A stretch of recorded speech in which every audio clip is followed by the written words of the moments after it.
Ketua Umum Partai Demokrat Agus Harimurti Yudhoyono menyindir koalisi perubahan pengusung Anies Mohaimin yang tidak solid. Agus Harimurti Yudhoyono mengatakan Partai Demokrat bakal hancur lebur bila masih berada di koalisi yang lama. Coba kita masih di tempat yang lama.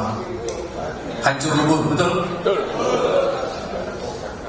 Kita tahu belum selesai, semua sudah kesana kemari.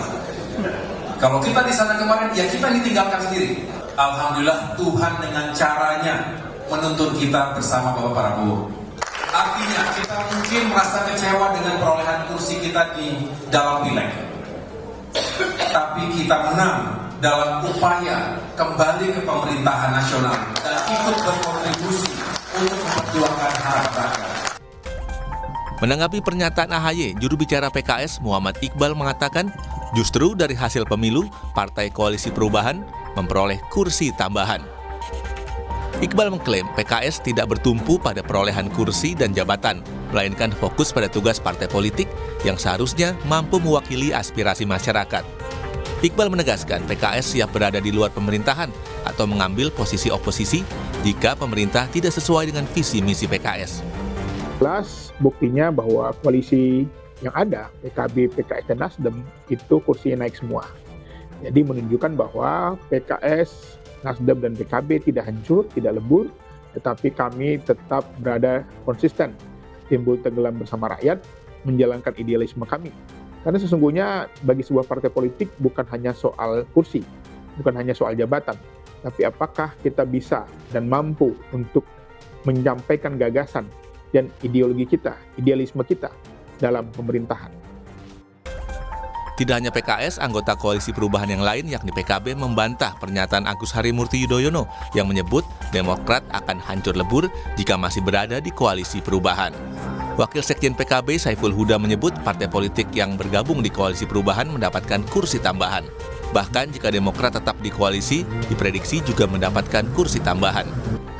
Terlalu jauh karena begini, ada fakta di mana yang disebut hancur lebur itu sebenarnya tidak terjadi. Perolehan kursi PKB naik 10 kursi, Nasdem 10 kursi, PKS nambah 3 kursi. Saya membayangkan kalau Partai Demokrat tetap menjadi bagian dari koalisi bisa nambah juga. Secara mengejutkan, Nasdem menggandeng Muhaimin Iskandar, Ketua Umum PKB, menjadi calon wakil presiden mendampingi Anies Baswedan. Demokrat yang kecewa dengan putusan yang dirasa sepihak itu akhirnya bergabung dengan Koalisi Indonesia Maju yang mengusung Prabowo Gibran hingga memenangkan kontestasi Pilpres 2024. Tim Liputan Kompas TV. Saudara, beberapa hari yang lalu, Ketua Umum Partai Demokrat Agus Harimurti Yudhoyono menyindir koalisi perubahan yang dibilangnya tidak solid. Bahkan jika Demokrat masih berada di sana, bisa saja hancur lebur katanya. Benarkah koalisi perubahan kini tidak solid, terlebih kekalahan pasangan Amin di Pilpres, dan bagaimana analisis politik pernyataan AHY jika Demokrat bakal hancur lebur? Pagi ini kita akan bahas dengan sejumlah narasumber. Di antaranya ada melalui sambungan Zoom, ada politisi senior Partai Nasdem Bestari Barus dan juga analis politik sekaligus Direktur Eksekutif Lingkar Madani Ray Rangkuti. Selamat pagi Bapak-bapak. Pagi Bung. Selamat pagi. Ya, nanti juga akan bergabung menyusul dari Partai Demokrat ada Kepala Badan Komunikasi Strategis Bakomstra Partai Demokrat, tapi nanti akan segera bergabung dengan kita semua. Saya akan ke Pak Bestari dulu. Ini mungkin pernyataannya Mas AHY melihat ya dinamika politik yang belakangan terjadi mungkin ya. Karena ada pergerakan di saat Partai Nasdem menerima kehadiran Ketua Umum Partai Gerindra Prabowo Subianto. Nah, analisis Anda soal ini atau respons Anda soal ini bagaimana Pak Bestari? Ya, saya kira apalagi yang mau direspon ya. Hal yang mengatakan seorang ketua umum partai mengatakan akan hancur lebur. Bukan daripada hancur lebur partai politik adalah kursinya berkurang. Gitu. Nah kalau kursinya bertambah dikatakan hancur lebur kan gimana gitu. Nah kemudian yang ternyata yang terlihat adalah justru Partai Demokrat eh, kehilangan 10 kursi kalau nggak salah Hmm, saya. Ya. Ya, itu bukan satu tanda hukuman daripada masyarakat secara langsung, sehingga mengakibatkan tergerusnya 10 kursi. Ya ini apalagi namanya gitu. Baik. Ya ada satu keanehan gitu. Ya, Ingin ya. menghibur diri, ingin menghibur mungkin apa namanya anggota, Hmm, tetapi menyampaikannya dengan cara yang anomali gitu. Oke. Menurut saya itulah gitu. Baik. Ini Bung Herzaki juga sudah bergabung dari Partai Demokrat. Selamat pagi, Bung Zaki. Oh iya, pagi. Ya, kata Pak Bestari tadi ini ingin menghibur kader Partai Demokrat di saat buka puasa bersama kemarin Mas AHY, tapi kok jadinya anomali karena sebenarnya yang kehilangan banyak kursi Partai Demokrat. Respons Anda bagaimana, Bung Zaki? Ya, memang ini menjadi PR bagi kita semua gitu. Ya. Bagaimana politisi-politisi hari ini, misalnya ya tokoh-tokoh nasional hari ini kurang baca gitu. Agak-agak malas baca gitu. Mhm. Jadi seringnya hanya mau baca judulnya saja, tapi tidak mau menyimak apa sebenarnya yang disampaikan. Ya. Seringkali kami mendengarkan komentar-komentar gitu terhadap apa yang disampaikan oleh Mas AHY. Mhm. Tapi sebenarnya yang kami ingin tanyakan pertama kali, memang sudah mendengarkan videonya secara utuh gitu. Oke. Kan begitu. Iya. Oke. Nah, ini kelemahannya kita. Jadi hanya mendengarkan sekilas lalu merasa tahu dan mengerti. Nah, ini yang menjadi PR nih kita. Jadi esensinya apa Makanya yang kelemahan disampaikan Mas politisi. AHY itu secara utuh, Bung Zaki? Jelas Aha. kalau misalnya mendengarkan sedikit saja, Mhm. sedikit saja. Hmm. Setelah bicara mengenai hancur lebur, itu pasti akan tahu esensinya. Wah, katanya kalau kita masih di koalisi lama, hancur lebur kita. Bisa-bisa kita ditinggal. Ya, setelah kalah ditinggal gitu. Setelah kalah di pilpresnya kalah, itu ditinggal. Itu aja gitu esensinya gitu. Jadi kita bahas pilpres gitu. Sederhana sekali, yang dibahas satu pilpres, dan yang kami bicarakan, yang ketum kami sampaikan, Mas Ahy itu adalah kita ditinggal. Gitu loh, bisa-bisa kita ditinggal sendirian. Kan begitu. Jadi lebih kepada kontemplasi, lebih kepada refleksi gitu. Bersyukur. Oke. Kok di Pak Prabowo ini kita kompak ya, kebersamaannya luar. Mas Ahy sampaikan kita bersyukur hari ini nggak mudah situasinya buat kita waktu itu, bagaimana kita membangun kebersamaan selama setahun lebih misalnya kan, lalu kemudian di momen-momen menentukan malah kemudian mengalami perlakuan yang sangat tidak enak dan tidak menyenangkan. Tapi ya kami nggak mau bahas itu lagi karena Mas Ahy di pidato itu pun tidak bahas itu. Ya. Kita mengalami ini nggak ada, udah kita udah lupakan. Tetapi yang satu hal yang bilang kita bersyukur gitu. Jadi, nah ini kan rasa syukur gitu loh. Jadi kalau kemudian yang saya bingung nih begini nih tadi, baca judul, dengar sekilas, lalu merasa mengerti. Ya, itu yang bingung saya. Yang kedua, dibahas pilpres, ini loh, yang dibahas di pilpres. Kemudian sibuk bahas pileg. Nah yang ketiga, orang bahasnya mengenai Demokrat kok. Nasibnya Demokrat. Kalau kami masih bertahan, hancur lebur kok kami. Itu loh kalau kami masih bertahan. Jadi bukan bahas nasib partai lain gitu. Dan kami nggak membahas pilihan sikap partai lain. Kan masing-masing ya, kalau misalnya saya dengar kayak Pak Jazuli misalnya dari PKS menyampaikan, ya tiap partai punya pilihan masing-masing dia bilang. Ya benar, memang seperti itulah. Dan kami hari ini bersyukur alhamdulillah Demokrat di Pak Prabowo kita menang pilpres. Ini yang menjadi yang utama di kita. Karena memang kalau kita bicara mengenai pileg, ada yang bilang kita turun segala apa. Satu, suara kami naik Mas dari 10 juta menjadi 11 juta. Yang kedua, kami hari ini bedanya dari 2019. Memang kalau 2019 kursi kami kursi ujung semua rata-rata. Kursi-kursi akhir kalau dapat kursinya. Hari ini sayangnya kursi kami banyak yang gemuk. Hampir dua itu banyak. Kemudian hampir 3. Bahkan ada. Nah ini yang memang perbedaannya. Kemudian yang ketiga memang nggak mudah memang. Pada saat kita sudah menjalin kebersamaan dan sepanjang bertahun-tahun dikenali dengan segmen tertentu gitu pendukung kami. Tapi dalam waktu kurang beberapa bulan masih bergeser ya. Itu tentu nggak mudah. Bahkan tapi kalau kita cermati Oktober, November itu surveinya 3%, 4%. Lembaga survei naik 3%, 4%. Hari ini kami bisa di hampir 8%. Ini prestasi luar biasa menurut kami. Jadi bukan hal yang mudah ya, gitu, ya kan? Bung Sehingga Zaki. kalau kami menyampaikan lagi-lagi ya udahlah, gitu. Baik. Jadi yang ingin Anda sampaikan bahwa sebenarnya yang sedang dibicarakan Mas AHY pada saat itu adalah introspeksi untuk Partai Demokrat jika memang masih berada di dalam koalisi perubahan, lah kita lah yang hancur begitu ya, dan konteks hancur lebur ini karena ditinggalkan. Nah, saya sebelum ke Bung Rey, saya ke Pak Bestari lagi. Benarkah nanti kalau memang rangkaian Pilpres ini sudah selesai, akan koalisi perubahan ini akan loncat-loncat, katanya soalnya ditinggalkan begitu Pak Bestari, akan loncat-loncat dan akhirnya ya bisa jadi bubar begitu koalisi perubahan? Pertama begini, apa pentingnya bagi kami harus membaca itu? Saya menjawab apa yang disampaikan oleh host di sini. Oke. Ya, pada Kompas TV. Jadi kalau mau komplain aja ke Kompas TV yang bertanya seperti itu. Itu tuh ya nggak penting juga kami menyikapi hal-hal yang tidak penting keluar dari orang-orang yang tidak penting juga bagi perubahan ya, gitu. Nah kalau tadi dikatakan apakah akan bubar, apakah ini, biarkanlah itu nanti koalisi perubahan ini selesai pemilu kemudian dia akan menjadi apa gitu kan. Itu saja saya kira gitu. Tapi kalau ditanyakan tadi bahwa seakan-akan kita tidak melihat secara lebih dalam lagi tentang hasil daripada pemilu, itu satu hal yang saya kira absurd gitu.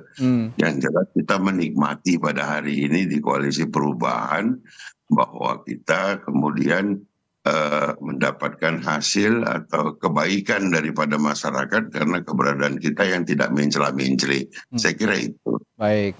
Ya, saya ke Bung Rey kalau begitu. Ini dua partai politik yang tadinya ada dalam satu koalisi dan terpisahkan karena beda keyakinan pada saat menjelang pemilihan presiden. Anda sekarang memanas kembali, menghangat kembali begitu ya. Anda melihatnya seperti apa analisisnya, Bung Rey?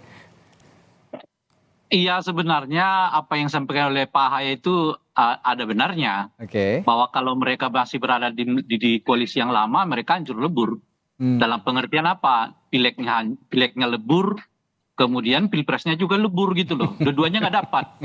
Ya baik di pilek maupun di pilpresnya. Makanya kan kalau disebut hancur lebur, ya benar juga ya gitu.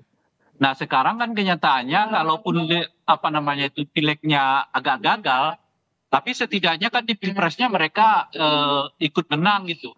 Jadi separuh-separuh lah. Makanya menurut saya pernyataan Pak AHY itu memang di satu segi ingin membesarkan kader-kader Partai Demokrat, anggota Demokrat gitu. Sekaligus sebetulnya ingin juga menjawab banyak kritik yang mulai disampaikan, ya setidaknya kita dengar juga di internal Partai Demokrat yang menyebut kok Demokrat begini amat ya gitu ya. 9 tahun oposisi cuma 6 bulan jadi dapat menteri, oke-oke aja gitu loh kira-kira tuh. Jadi juga ada unsur ininya. Jadi nembak keluar untuk nenangin di dalam gitu. Nah yang ditembak itu kebetulan adalah Nasdem dengan menyebut kalimat belum apa-apa udah mondar-mandir ke sana kemari gitu. Dan itu juga ada benarnya karena memang Nasdem belum ada putusan Mahkamah Konstitusi di mana Nasdem sendiri ikut mengajukan gugatan ke Mahkamah Konstitusi gitu ya, tapi udah silaturahmi macam-macam gitu. Jadi ada 3 konteks di situ tuh. Konteks pertama adalah memang betul yang disampaikan oleh Pak AHY itu bahwa mereka kalau nggak ikut koalisinya Pak Prabowo memang hancur lebur, pileg nggak dapat, pilpres nggak dapat gitu. Nah sekarang pilegnya gagal, tapi setidaknya kan di pilpresnya mereka masih menang gitu. Nah yang kedua adalah menenangkan ke dalam, ya karena akan banyak sekarang pertanyaan bagaimana nih Pak Ketum, masa 9 tahun kita cuma dibarter dengan 6 bulan ikut bersama dengan Pak Jokowi, kan kira-kira gitu. Nah yang ketiga adalah ya semacam mengkritik, ya. Tapi juga menurut saya ini juga semacam sinyal ya dari Demokrat, belum tentu Demokrat ini bersetuju loh ya dengan undangan ya misalnya lah oleh Pak Prabowo kepada partai-partai lain untuk ikut gabung di dalam koalisinya Pak Prabowo. Tunggu dulu kira-kira gitu ya. Apakah Nasdem misalnya kalau diundang masuk ke dalam koalisi, Demokrat dengan sendirinya setuju? Apakah nanti PKB ataupun PKS misalnya diundang juga untuk masuk ke dalam koalisi, Demokrat akan setuju? tunggu dulu, kira-kira mungkin itu yang mau disampaikan oleh Pak Haye. Ada dong kalkulasinya, ada dong perhitungannya. Sebab kalau mereka diundang, ya bisa-bisa Demokrat juga tawarannya harus berkurang, karena bagaimanapun kan partai yang lain itu harus kebagian kursi kabinet, yang mau tidak mau harus di-share dengan partai-partai yang eksis sekarang bersama dengan Pak Prabowo gitu. Nah, di situ mungkin juga Pak Ahy mau mengatakan Pak Prabowo kalau mau undang-undang orang ya harus musyawarah lah, jangan jalan sendiri. Komunikasi dulu begitu ya dengan internal Koalisi Indonesia Maju lah gitu ya. Tapi musyawarah dong, jangan ditinggal sendiri kita nih, kata Ahy kira-kira begitu. Ya, Bung Rey, tapi saya ingin melihat ya agak visioner ke depan begitu ya. Jika memang Partai Demokrat ini, Partai Nasdem ini nantinya bergabung begitulah ya dengan Koalisi Indonesia Maju, karena memang komunikasinya sudah terjalin. Dan kalau melihat runutan Partai Nasdem sebagai partai baru memang belum terlalu lama, tapi Nasdem ini selalu berada di lingkaran kekuasaan, di dalam lingkaran pemerintahan begitu. Nah, jika langkah dari Ketua Umum Partai Nasdem Surya Paloh ini adalah nanti mengikuti jalan pemerintahan juga begitu, ini kan akan jadi satu koalisi Nasdem dan Demokrat. Anda membacanya bagaimana kalau mereka berada dalam satu koalisi di saat sebelumnya juga setidaknya pernah Nasdem adalah setidaknya Nasdem adalah partner koalisinya Pak Prabowo yang menginginkan perubahan kan? Iya. Jadi Pak Prabowo memasukkan partai politik yang akan mengkritik dirinya sendiri ke dalam koalisinya gitu. Karena kan koalisinya Nasdem itu adalah koalisi yang mendorong perubahan gitu. Makanya perubahan itu tidak dibuat oleh Pak Prabowo di luar dirinya, masuk ke dalam dirinya sendiri gitu. Jadi ini seperti ya A dan B bercampur. Ya kan, nah, bagaimana mengelolanya? Nggak tahu saya. Kalau dulu kan Pak Jokowi tegas ya kan, mengatakan semua menteri harus tunduk pada visi misi saya. Nggak ada namanya visi misi menteri, nggak ada namanya program menteri, semuanya program saya. Itu kan pidato pertama Pak Jokowi itu. Nah, apakah akan begitu juga Pak Prabowo? Walau alam, nanti akan kita lihat gitu kan. Tapi setidaknya kalau itu dilakukan oleh Pak Prabowo, maka gugurlah semua cita-cita perubahan Nasdem itu, selesai di situ gitu loh. Karena mau tidak mau ya harus mereka meninggalkan cita-cita perubahan, ikut cita-citanya Pak Prabowo kelanjutan gitu. Nah, kalau udah begitu itu ya tentu pertanyaan publik, apa artinya perubahan itu bagi Nasdem, kan itu pertanyaannya gitu. Kemana sih sebetulnya perubahan yang diinginkan itu? Berubah itu artinya apakah kalau kalah kalau menang lanjut terus, kalau kalah ikut yang menang gitu loh kira-kira.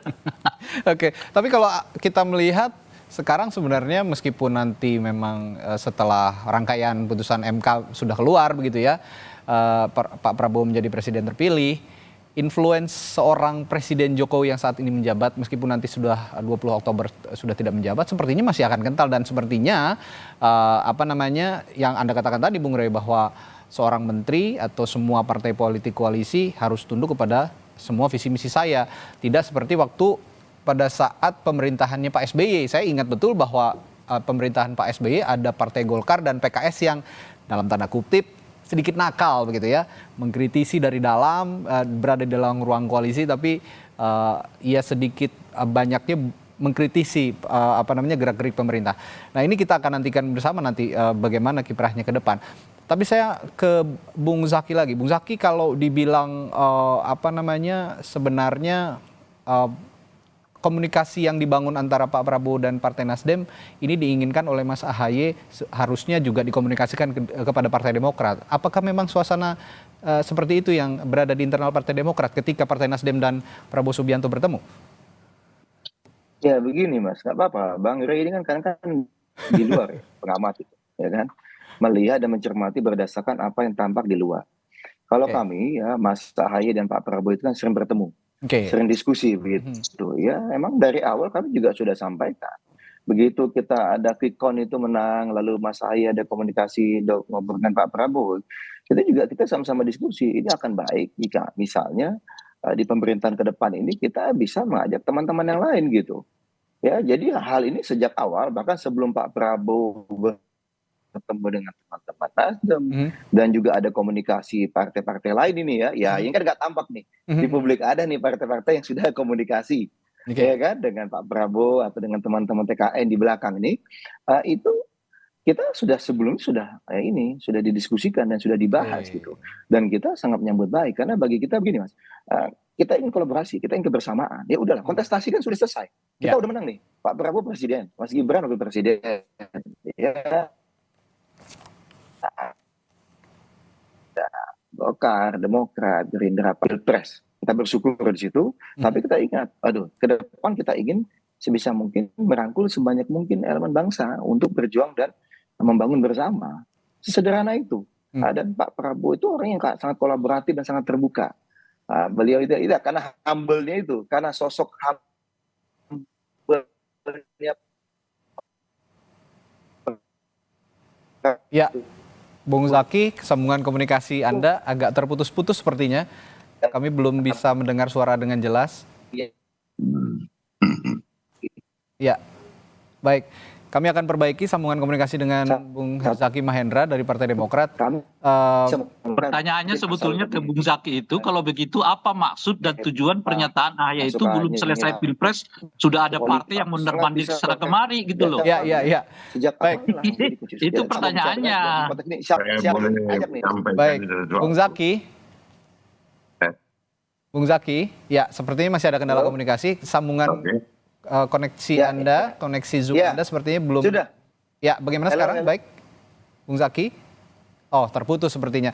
Baik, saya akan ke Bung Bestari dulu, Pak Bestari. Tadi Anda bilang bahwa ya sebenarnya itu nggak penting-penting amat pernyataan dari Mas AHY gitu ya. Tapi kalau ditarik dalam konteks komunikasi politik begitu, pentingnya pernyataan AHY itu adalah ketika Bung Rey tadi mengatakan kok nggak komunikasi dulu, meskipun tadi diklaim oleh Bung Zaki katanya sudah komunikasi. Nah, Anda melihat komunikasi politik yang disampaikan AHY sejauh ini dalam konteks komunikasi politik ya tentunya, ini seperti apa, Pak Bestari? Dialah yang tahu apa yang dia sampaikan itu, tapi ya tentu apa yang dia sampaikan itu terbantah dengan fakta-fakta dan apa yang ada pada hari ini gitu. Tapi kalau tadi katakan adalah Bung Rey, ada partai yang sudah warawiri ke sana ke sini, Nasdem nggak merasa ada warawiri, orang kita di rumah kita saja kok ada tamu datang. Ada tamu datang gitu ya, hanya menerima tamu gitu ya. Kadang-kadang aneh juga gitu kan, orang kita diam-diam di rumah didatangin, kemudian setelah itu Pak Prabowo menyampaikan, marilah kita bersama-sama ke depan ini. Nah kalau ada yang keberatan dengan itu ya, itu urusan mereka gitu. Dan katakan pun kalau misalnya satu saat Nasdem akan bergabung dengan koalisi pemerintahan ke depan. Ini bukan karena memandang ada orang lain di situ. Memandang Partai Gerindra kah atau Demokrat kah atau enggak, memandang Pak Prabowo saja, berkesesuaiankah platform Partai Nasdem, platform perjuangan Partai Nasdem dengan nanti platform perjuangan pemerintah ini ke depan. Ya. Makanya Bang Surya menyampaikan ini 50-50, kita lihat nanti perkembangannya. Masih 50-50. Bukan kita mau kemudian hanya urusan setengah di barter gitu, nggak mau kita yang begitu-begitu. Nasdem tidak pada posisi itu saya kira. Baik, ini saya juga akan menarik diskusi kita lagi-lagi agak visioner ke depan, bagaimana jika memang pilihan dari Pak Surya Paloh sebagai Ketua Umum Partai Nasdem ini bergabung dengan koalisi pemerintah. Apakah seperti yang dibilang Bung Rey, misi perubahan itu nanti akan juga tetap diusung di dalam internal pemerintahan Prabowo Gibran, dan bagaimana kira-kira berjalannya pemerintahan itu di saat Partai Nasdem mengusung misi perubahan di dalam itu. Saya akan tanyakan itu kepada Bung Bestari, tapi kita jeda dulu saudara. Di Sapa Indonesia Pagi akan kembali sesaat lagi dengan perbincangan di paruh kedua. Tetaplah bersama kami.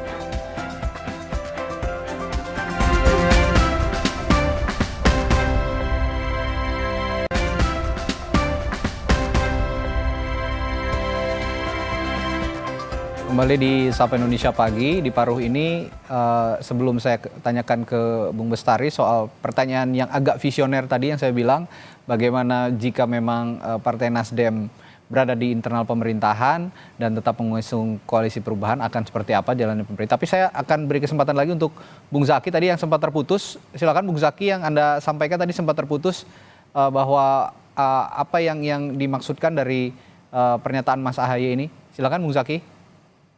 Ya jelas gitu. Kalau misalnya cermati dari awal gitu, kita acaranya silaturahmi dan buka puasa bersama. Ya. Di awal Mas Ahaye menyampaikan, ini saatnya kita melakukan kontemplasi.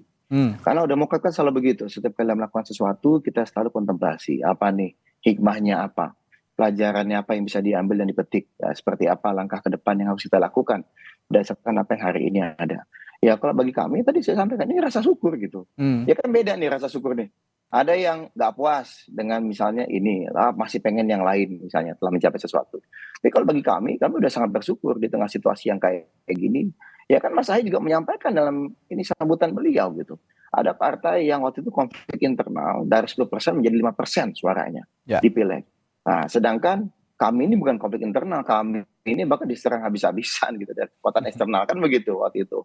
Dan kemudian kita mencoba meniti jalan baru, menguatkan diri dari 2021 itu ya, menghadapi upaya perampasan kepemimpinan, lalu kemudian kita konsolidasi dan kemudian sudah mulai pulih, lalu ada lagi gunjangan di ujung kan tinggal 6 bulan. Sehingga ternyata hasil kami alhamdulillah gitu. Bukannya menurun setengah seperti yang pernah terjadi dengan partai lain yang pernah mengalami situasi itu. Tetapi justru kami bisa mempertahankan situasi ya, pencapaian 2019 bahkan suaranya naik ya. Nah, kemudian tadi satu lagi kami menang Pilpres gitu. Ya, kalau ada yang bilang Pak yang menang kan Pak Prabowo, ya itu kalau yang nggak mengerti bukan bagian dari koalisi Indonesia Maju emang nggak paham. Kita di sini menang bersama, bukan menang sendiri. Teman-teman Gerindra sangat welcome, gitu juga dengan Golkar, teman PAN itu. Kita ini solid betul gitu, sejak bergabung bersama, serta sejajar dan sangat terbuka satu sama lain. Tidak lain di depan, tidak lain di belakang gitu. Nah inilah yang sangat baik di sini. Dan kami senang sekali Pak Prabowo ketika waktu itu ada quick count ya, potensi menang. Misalnya kita bilang quick count kan potensi menang nih, ya kan? Belum konfirmasi akhir kemarin tuh hari Rabu ya, di bulan Maret. Nah itu menyampaikan kita harus ngajak nih ke yang lain nih. Teman-teman lain kita ajak bergabung gitu. Loh, Mas Ahaye menyampaikan. Bagus itu Pak. Makin banyak kekuatan, makin bagus loh. Misalnya tadi ada ungkapan, wah ini kan ada, mohon maaf ya, pernah koalisinya Demokrat nih, sini kok gimana nanti nggak nyaman. Loh ya enggak lah. Kalau kami fokus apa yang terbaik buat rakyat, bangsa dan negara, itu yang kami kedepankan itu satu. Yang kedua, pemimpin koalisi ini Pak Prabowo. Presidennya Pak Prabowo. Beliau ini punya prerogatif. Mau ngajak siapa, mau jadikan siapa menterinya, itu hak beliau gitu loh.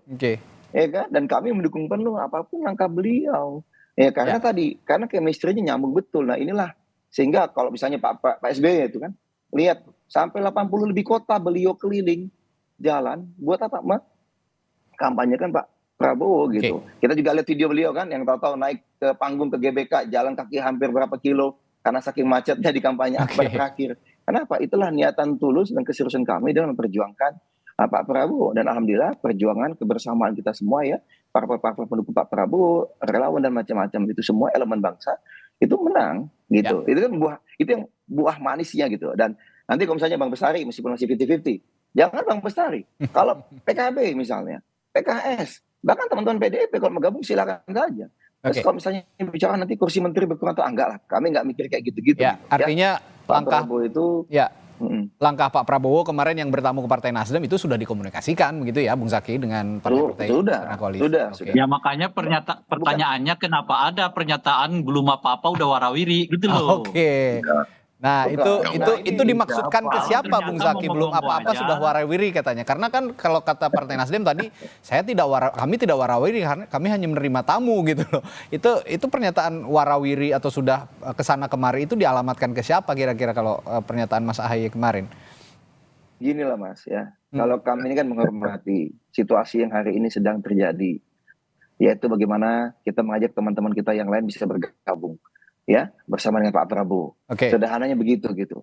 Tapi kalau warawiri kami sih nggak menyampaikan spesifik kepada teman-teman Nasdem gitu ya. Ada lah, kita nggak mau bicara. Ada yang baru quick count. Ini kita sampaikan nih. Ini teman-teman Gerindra sendiri loh yang bicara. Teman-teman baru quick count. Ada lah yang udah ngucapin selamat dan ada lah yang langsung kontak. Nah, tapi kan nggak perlu juga kita sebutkan partainya yang mana kan gitu, partainya yang mana. Gitu. Tapi konteksnya begini, Mbak. Kalau bukan Nasdem artinya Pak Prabowo. Sederhananya gini. Yang warawiri kan Pak Prabowo dengan Nasdem kan. Sederhananya begini gitu loh, Pak. Ya. Coba bayangkan Pak Prabowo mungkin. Lah iya makanya, berarti kalau tidak dimaksudkan kepada Nasdem, nggak dimaksudkan saya kasih kesempatan dulu Bung Rey dan Pak Bestari ke Bung Zaki, silakan. Ya nggak apa-apa, kalau bilang kita mau nyindir Pak Prabowo ini mau mecah belah kita dengan Pak Prabowo, santai kok, nggak ada masalah.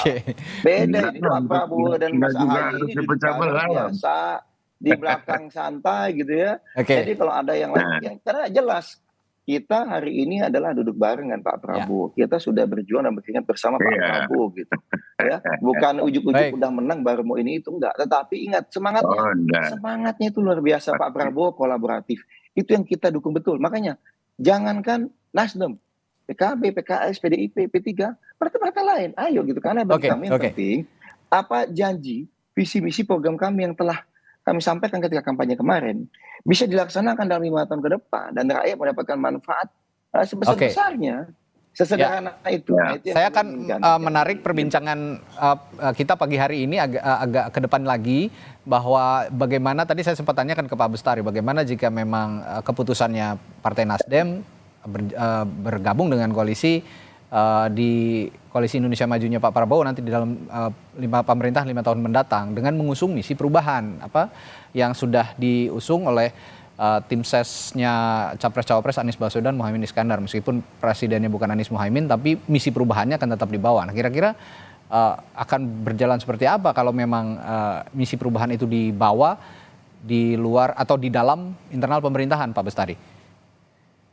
Ya, pertama jangan dulu berpikir bahwa Nasdem itu akan bergabung atau tidak bergabung, itu tidak menjadi prioritas bagi Nasdem pada prioritasnya hari ini. Adalah? Jangan juga kemudian Demokrat menganggap akan paling depan, nggak masalah kami akan terima. Yang akan menerima kan Pak Prabowo gitu. Kalaupun Nasdem mau dengan tawaran atau apapun itu nanti yang diberikan kepada kita.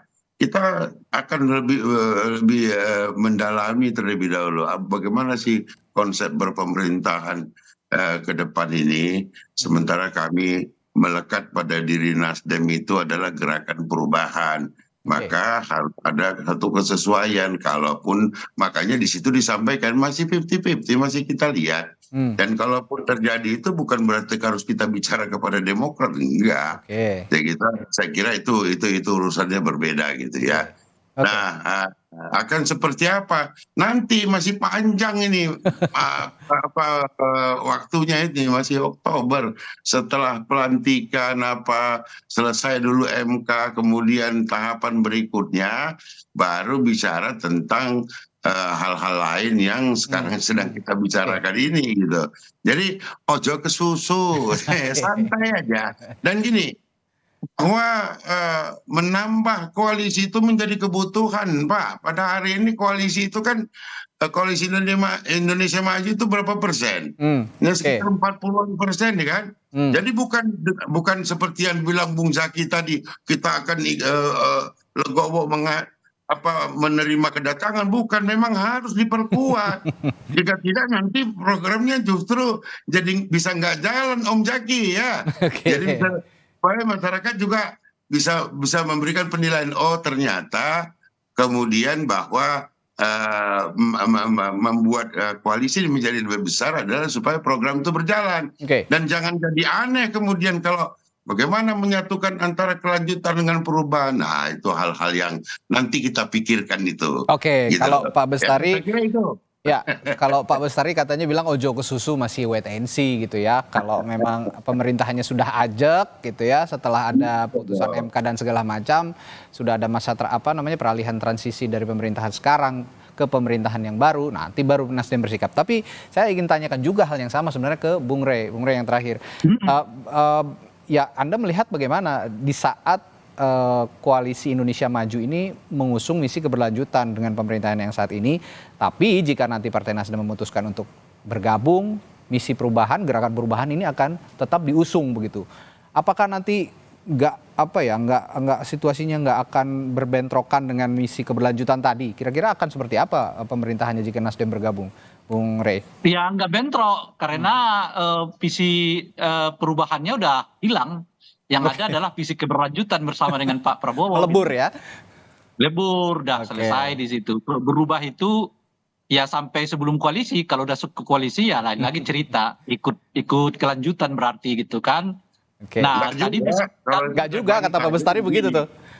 Berkoalisi itu adalah menyatukan visi dan misi ke depan. Bukan kemudian harga mati kalau kalian mau ikut-ikut. Enggak, makanya disampaikan oleh Bang Surya. Nantilah kita lihat itu. Nanti katanya. Oke, dilanjutkan Bung Rey, bagaimana? Iya, kalau itu artinya juga kalau kemudian masih ada tawar-menawar ya kelanjutannya Pak Prabowo yang harus dikoreksi. Oke. Jadi salah satu di antara keduanya harus dikoreksi gitu.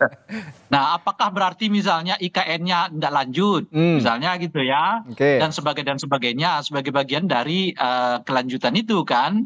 Bisa boleh jadi karena pengusungnya adalah yang masuk itu adalah Nasdem. Nasdem kemarin itu bersama dengan Pak Anies mengatakan akan memikirkan kelanjutan IKN, ya dalam bahasa yang lain belum tentu itu dilanjutkan begitu. Nah, boleh jadi tawar-menawarnya di situ. Jadi mungkin Pak Prabowo setuju dengan Nasdem untuk tidak melanjutkan IKN, ditunda saja begitu ya, dan sebagainya. Jadi apapun di antara keduanya itu harus ada yang melebur gitu. Ya kan, apakah Nasdem yang akan melebur ke kelanjutan atau kelanjutan yang akan melebur kepada perubahan gitu. Baik. Nah, cuman kalau ditanya misalnya politiknya nih dari kata-kata 50-50 itu gimana lihatnya gitu. Nah, istilah saya itu 50-50 itu artinya 50 positif, 50 negatif gitu loh. Bagaimana artinya positif negatifnya? 50 positif itu artinya bergabung, 50 Oke. negatif itu artinya di luar gitu. Artinya potensi untuk bergabungnya Nasdem ke koalisi Pak Prabowo ini kuat sekali, tinggi sekali gitu.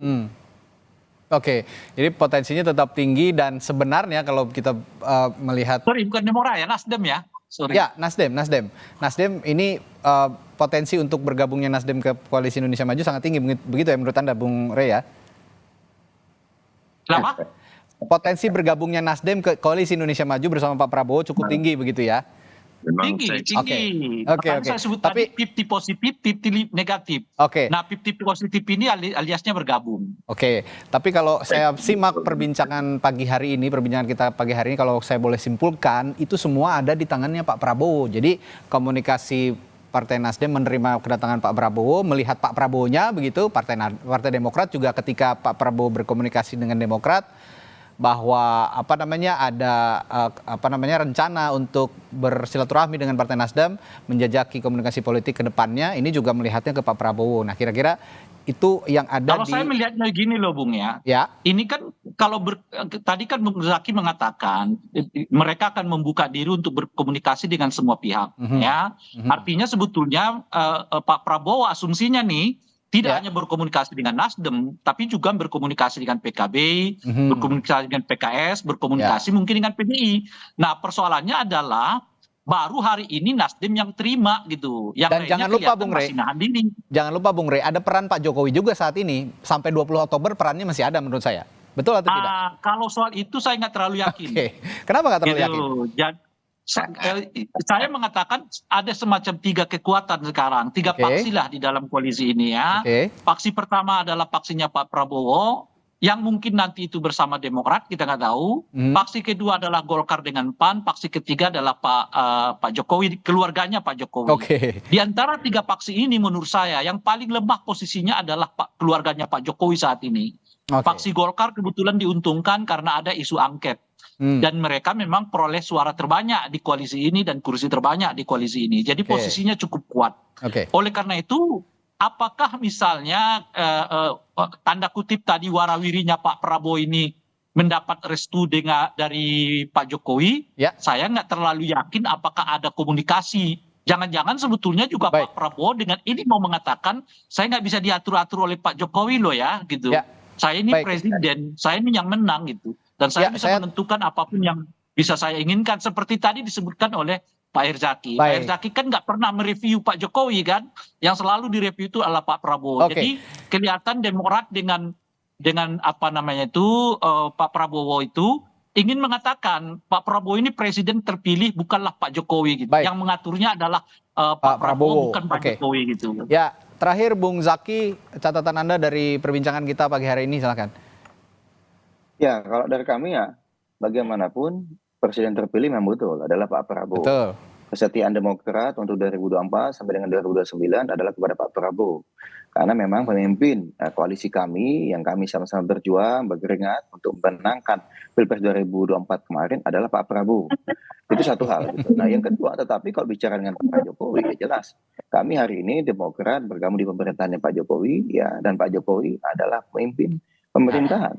Sehingga hari ini ya Demokrat tetap apapun komunikasinya juga dengan Pak Jokowi gitu ya, terkait dengan tugas tanggung jawab Mas Ahaye di ATR dan BPN ini dalam waktu yang tinggal 7 bulan ini gitu. Baik. Dan bagi kami melihat sangat baik ya ke depannya kalau misalnya teman-teman ya Pak Prabowo mengajak teman-teman parpol di luar Koalisi Indonesia Maju untuk bisa bergabung, lalu teman-teman dari luar Koalisi Indonesia Maju berkenan untuk bergabung bersama, ayo kita bangun bangsa ini. Nah, silakan gitu. Tetapi jika misalnya teman-teman pun memilih langkah lain, bagi kami itu juga baik untuk demokrasi. Yang pasti kalau Demokrat, pemimpin Koalisi Indonesia Maju adalah Pak Prabowo.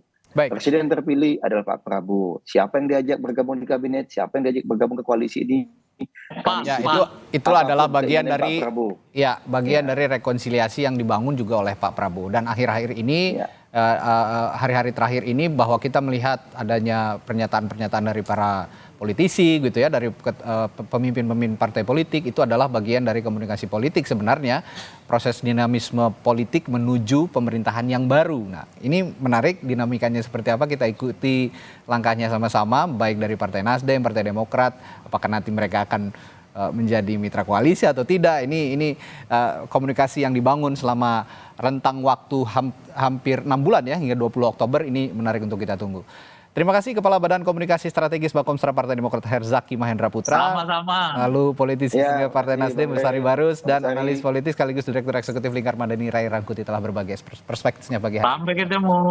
Sampai ketemu lagi, sehat selalu Bapak-bapak. Terima kasih.